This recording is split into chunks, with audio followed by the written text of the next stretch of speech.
جیسا کہ آپ کو معلوم ہے ہمارے دو استاد سخت عالم دونوں ہی بخاری شریف کے استاد،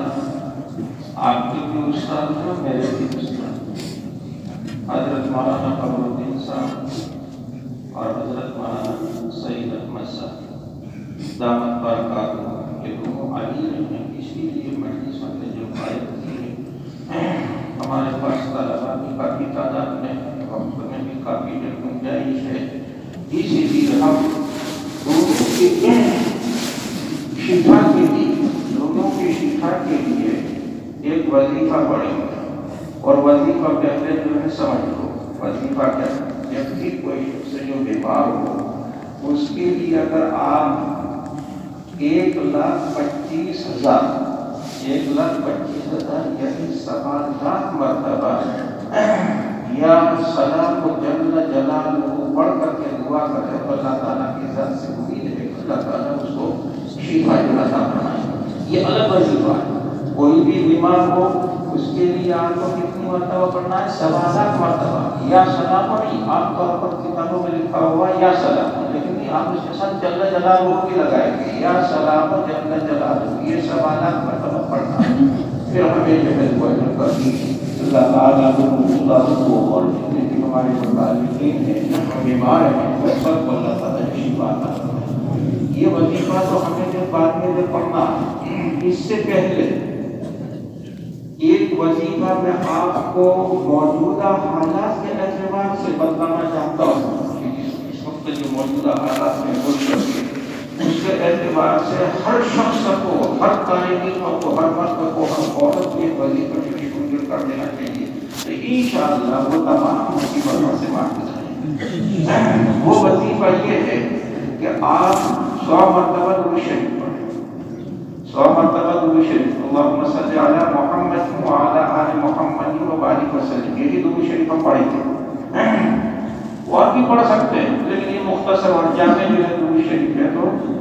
اللہم صلی علی محمد وعلی آل محمد وبارک وسلم ہمیں 100 مرتبہ پڑھنا ہے۔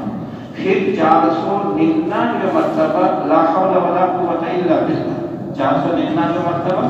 لا حول ولا قوت الا باللہ، ایک مرتبہ لا حول ولا قوت الا باللہ العلی العظیم۔ علی العظیم صرف آخر میں آئے گا کیونکہ جگہ دینا، اس لیے زیادہ پڑھو گے تو پھر رات میں نیند نہیں آئے گی، آپ کہیں گے ہمارا دماغ چلنے لگا جی، اس لیے 499 مرتبہ لا حول ولا قوت الا باللہ، ایک مرتبہ لا حول ولا قوت الا باللہ العلی العظیم، 500 مرتبہ ہو گیا۔ پھر 100 مرتبہ درود شریف، وہی جو شروع میں ہم نے درود شریف پڑھا، اللہم صلی علی محمد وعلی آل محمد وبارک وسلم۔ یہ وظیفہ ہر شخص کو پڑھنا چاہیے۔ آپ یہاں سے تشریف لے جا رہے ہیں، لوگ پوچھیں گے ہمارے لیے کیا ہدیہ لے کر کے جو آئے ہو، ان حالات میں ہمیں کیا کرنا چاہیے، کوئی وظیفہ بتاؤ۔ ہر شخص کو یہ وظیفہ جو بتانا ہے۔ قصہ ہے کہ حضرت خان کی قدرت سے روح کے زمانے میں جب وہ کانپور میں تشریف فرما تھے، کانپور میں جو پڑھاتے تھے، اس وقت کا واقعہ ہے کہ کچھ لوگ احتجاج کے لیے نکلے تو حضرت نے فرمایا کہ ہر شخص روزانہ 500 مرتبہ لا حول ولا قوت الا باللہ جو پڑھ لے، انشاءاللہ اس کا کام جو ہو جائے گا۔ حضرت کے کہنے پر لوگوں میں جو یہ وظیفہ شروع کیا تو اللہ تعالیٰ نے مسئلے کو جو حل فرما دیا کہ یہ ہر مصیبت کے لیے، ہر پریشانی کے لیے وظیفہ جو پڑھا جاتا ہے۔ تو آپ بھی اس وقت کئی پریشانیوں میں مبتلا ہیں، آپ کے سامنے امتحان ہے، امتحان کی کامیابی کی غرض اگر آپ وظیفہ پڑھیں گے تو انشاءاللہ اللہ تعالیٰ آپ کو بھرپور کامیابی جو عطا فرمائیں گے، جو گھر کی پریشانیاں ہیں وہ بھی دور ہو جائیں گی۔ حدیث پاک میں آپ نے جو پڑھا ہوگا کہ لا حول ولا قوت الا باللہ میں 90 بیماریوں کا جو علاج ہے اس میں سب سے جو ہلکا کیا الحزن ہے۔ آج تو غم جو سوال ہے کہ نہیں ہے، تو اس لیے یہ وظیفہ میں اس لیے کہتے جو پڑھوا رہا ہوں تاکہ آپ اس وظیفے کو یہاں سے جو شروع کریں اور لوگوں کو یہ وظیفہ جو بتائیں، سمجھ گئے؟ اور دوسرا وظیفہ بہت مختصر ہے، ہو سکتا ہے کہ ہر ایک کے پاس اتنا وقت نہ ہو، جو فارغ ہے جس کے پاس وقت ہے وہ تو یہ وظیفہ پڑھے، 100 مرتبہ درود شریف، 499 مرتبہ لا حول ولا قوت الا باللہ، ایک ولا قوة إلا بالله العلي العظيم اور پھر 100 مرتبہ جو شریف اور جو دعا جو کرے تو انشاءاللہ اللہ تعالیٰ اس کو پریشانیوں سے محفوظ رکھیں گے، اس کی تمام جائز مرادیں اللہ تعالیٰ جو پوری جو فرمائیں گے۔ اور یہ وظیفہ میں آپ کو بتاؤں کہ کسی عالم کا بتایا ہوا نہیں، حضور اکرم صلی اللہ علیہ وسلم ایک صحابی ہیں، ان کا نام ہے عوف بن مالک رضی اللہ عنہ، عوف بن مالک اشجعی رضی اللہ عنہ، ایک بیٹے تھے ان کا نام تھا سالم، دونوں ہی صحابی تھے، حضرت سالم بھی اور عوف بن مالک تھے۔ ایک مرتبہ حضرت سالم رضی اللہ عنہ دشمن کی قید میں گرفتار ہو گئے۔ ظاہر ہے کہ کسی کا بچہ اگر دشمن کی قید میں گرفتار ہو جائے تو ماں باپ کو کتنی پریشانی ہوتی ہے، بچہ مر جائے، جب دنوں کے بعد انسان کو صبر آ جاتا ہے کہ تو اللہ کی رحمت میں جو چلے، خصوصاً ایک بچہ ہے اور مر گیا کوئی زیادہ افسوس نہیں ہوتا ہے، اللہ کی رحمت میں ہے اور یہاں سے زیادہ عیش و آرام کرتا ہوگا۔ لیکن دشمن کی قید میں اگر کوئی شخص ہو تو ہر وقت انسان کا دل دھڑک دھڑک کرتا رہتا ہے۔ تو حضرت عوف بن مالک رضی اللہ عنہ حضور کی خدمت میں حاضر ہوئے اور کہا کہ یا رسول اللہ ہمارا بیٹا سارے دشمن کی قید میں گرفتار ہے، جس کی وجہ سے میں بھی پریشان ہوں اور سارے کی ماں بھی پریشان، ہمیں کچھ نصیحت فرمائیے، ہمیں کچھ وظیفہ بتائیے، اللہ تعالی ہمارے بچے کو صحیح سلامت گھر لے آئے۔ حضور پاک صلی اللہ علیہ وسلم نے دو باتوں کا حکم دیا، ایک تو روایت میں ہے حضور نے فرمایا کہ تم بھی تقوی اختیار کرو اور سالم کی ماں کو کہو تو وہ بھی تقوی اختیار کرے، تم بھی تقوی اختیار کرو اور سالم کی ماں کو کہو کہ وہ بھی تقوی اختیار کرے۔ دوسری روایت میں حضور پاک صلی اللہ علیہ وسلم نے فرمایا کہ تم بھی لا حول ولا قوت الا باللہ کثرت سے پڑھو اور سالم کی ماں کو کہو کہ وہ بھی لا حول ولا قوت الا باللہ کثرت سے۔ حضرت عوف بن مالک گھر آیا اور بیوی سے جو کہا کہ میں حضور کے پاس گیا تھا، حضور کے سامنے اپنی پریشانی جو رکھی تھی، حضور نے مجھے بھی تقوی اختیار کرنے کا حکم دیا، مجھے بھی تقوی اختیار کرنے کا حکم دیا اور مجھے بھی لا حول ولا قوت الا باللہ کثرت سے پڑھنے کا حکم دیا، تمہیں بھی۔ حضرت عوف بن مالک کہتے ہیں کہ حضور پاک صلی اللہ علیہ وسلم کی نصیحت پر ہم نے عمل جو شروع کیا۔ یہ نصیحت کر رہا ہم یاد رکھنا، بخاری شریف پر کوئی نصیحت نہیں کی تھی حضرت نے، ان کی زبان میں بندش ہو گئی تھی، اس لیے نصیحت میں آپ حضرات کو کرنا چاہتا ہوں، وظیفہ بھی بتا رہا ہوں، ساتھ ساتھ نصیحت بھی ہے۔ تو کہا کہ آپ نے جو نصیحت حضور نے جو نصیحت کی تھی اس پر ہم نے عمل جو شروع کر دیا۔ کیا نصیحت کی تھی؟ تقوی اور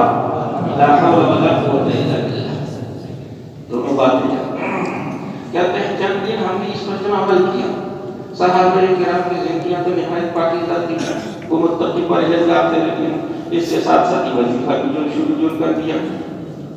تو کہتے ہیں چند دنوں کے بعد ہم دونوں میاں بیوی تہجد کی نماز کے لیے اٹھے تو دیکھا کہ دروازے پر کوئی دستک دے رہا ہے، دروازے پر کوئی دستک دے رہا ہے۔ عوف بن مالک کہتے ہیں میں نے کہا کہ شاید ہمارا بیٹا جو سالم آیا ہوگا، تو ماں نے کہا خدا جانے ہمارا بیٹا زندہ ہے مر گیا، اگر زندہ بھی ہے تو سب سے پہلے میں نے بولا ہمارے دروازے پر آ کر کہاں دستک دے سکتا ہے۔ تو میں نے کہا کہ اللہ کی رحمت سے نا امید نہیں ہونا چاہیے، اللہ کی رحمت کو اللہ تعالیٰ چاہے ہمارے بیٹے کو صحیح سلامت لا سکتے ہیں۔ یہ کہہ کر کے میں نے دروازہ کھولا تو واقعہ ہمارے بیٹے سالم دروازے پر پڑے۔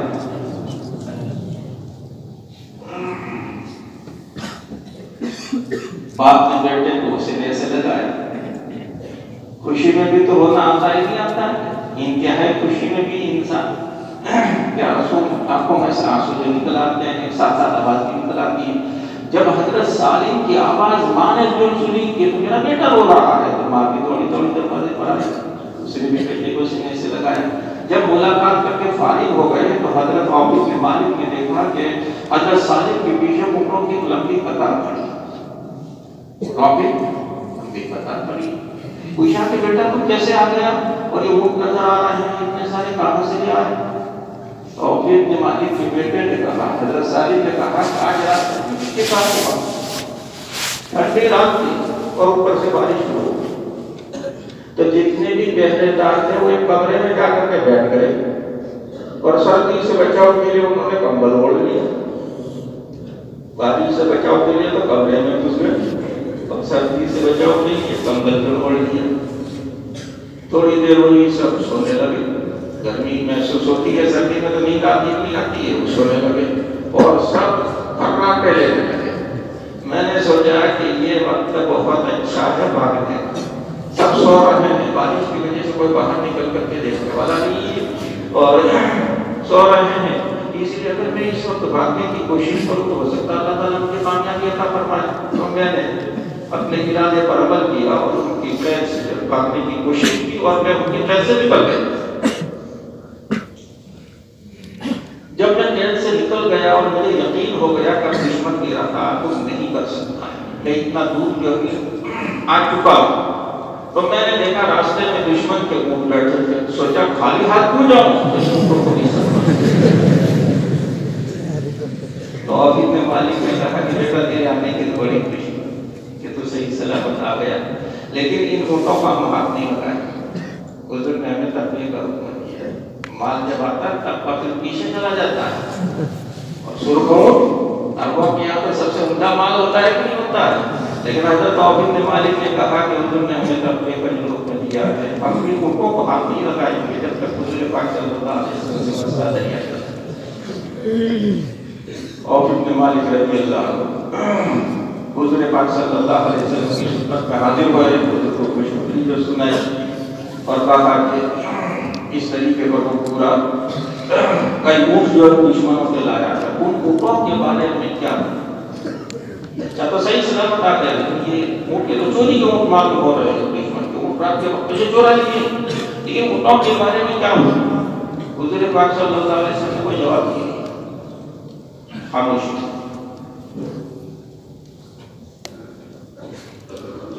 کیونکہ حضور پاک صلی اللہ علیہ وسلم کے سامنے جب کوئی نیا مسئلہ آتا تھا تو آپ وحی کے انتظار کرنا تھا، اگر وحی آتی تو وحی کی روشنی میں مسئلہ جو بدلاتے، حضور پاک صلی اللہ علیہ وسلم نے خاموشی کیا۔ آپ کو بھی یہی عمل اختیار کرنا ہے، فارغ ہو کے جاؤ، کوئی مسئلہ پوچھے گا کتاب دیکھے بغیر مسئلہ نہ بدلانا،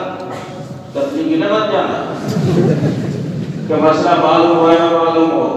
ہم تو پڑھ کر کے آئے ہیں مسئلہ نہیں بتلائیں گے تو کہے گا کیا پڑھ کر کے آیا ہے آپ لوگ سے مسئلہ نہیں جانتا ہے، کوئی حرج نہیں، آپ کی طرف لا علمی کا اگر نسبت ہو تو کوئی پریشان ہونے کی ضرورت ہے، لیکن مسئلہ دیکھ کر کے جان کر کے جو نہیں بتلانا، تو انہوں نے خاموشی کیا۔ حضور سے بڑا تو کوئی عالم ہو نہیں سکتا ہے، لیکن حضور نے بھی خاموشی کیا۔ تھوڑی دیر ہوئی کہ حضور پاک صلی اللہ علیہ وسلم کے پاس حضرت جبرائیل یہ آیت لے کر کے آئے، وَمَن يَتَّقِ اللَّهَ يَجْعَل لَّهُ مَخْرَجًا وَيَرْزُقْهُ مِنْ حَيْثُ لَا يَحْتَسِبُ، جو اللہ سے ڈرے گا، وَمَن يَتَّقِ اللَّهَ، وہی تقوی والے حضور نے تقوی کی نصیحت کی، وَمَن يَتَّقِ اللَّهَ يَجْعَل لَّهُ مَخْرَجًا، جو اللہ سے ڈرے گا اللہ تعالیٰ اس کے لیے مصیبت سے نکلنے کی راہ پیدا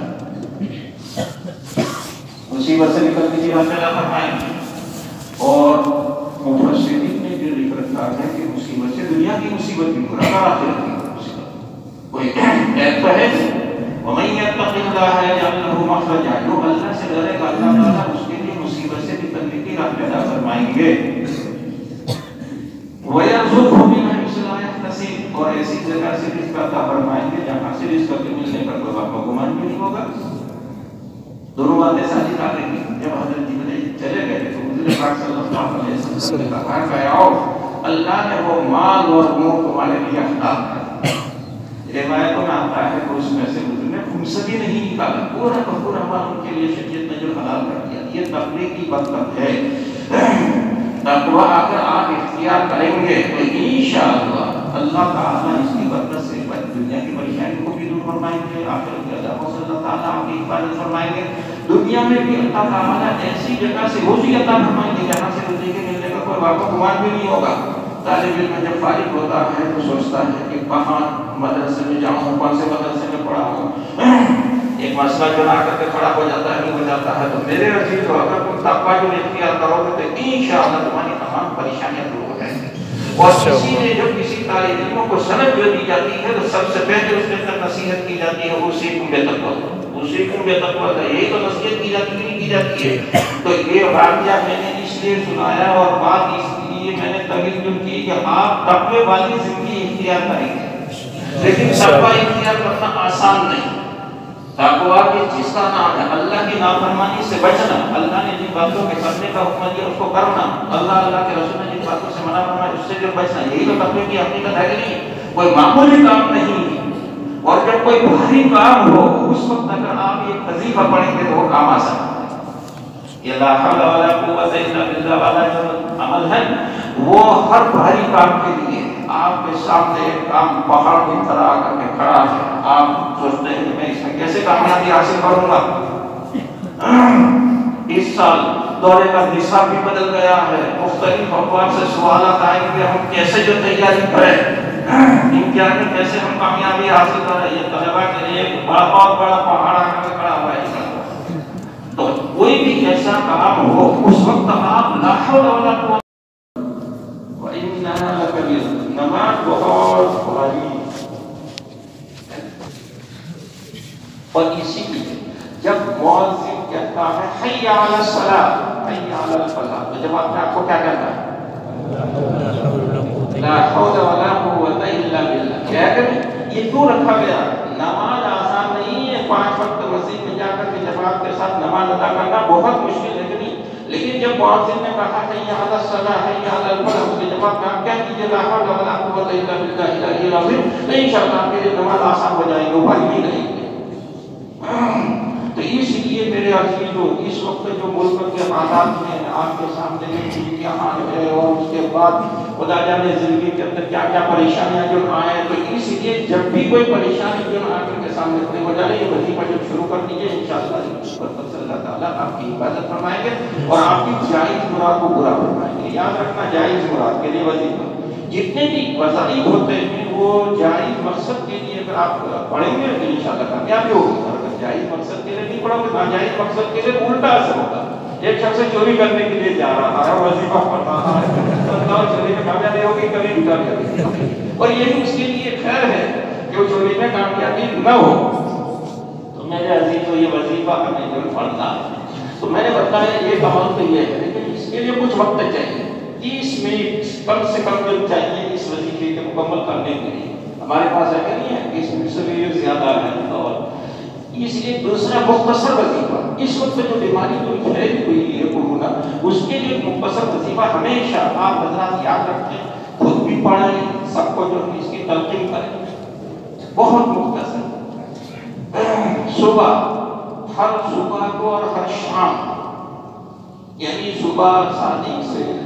فجر کی نماز سے پہلے یا فجر کی نماز کے بعد یا مغرب کی نماز سے پہلے، مغرب کی جب اذان ہو جائے تو اس کے بعد اور مغرب کے بعد روزانہ صبح و شام آپ کو 3 مرتبہ یہ پڑھنا ہے بسم اللہ الذی لا یضر مع اسمہ شیء فی الارض ولا فی السماء وهو السمیع العلیم۔ بسم اللہ الذی لا یضر مع اسمہ شیء فی الارض ولا فی السماء وهو السمیع العلیم۔ بسم اللہ الذی لا یضر مع اسمہ شیء فی الارض ولا فی السماء وهو السمیع العلیم۔ انشاءاللہ کسی ناگہانی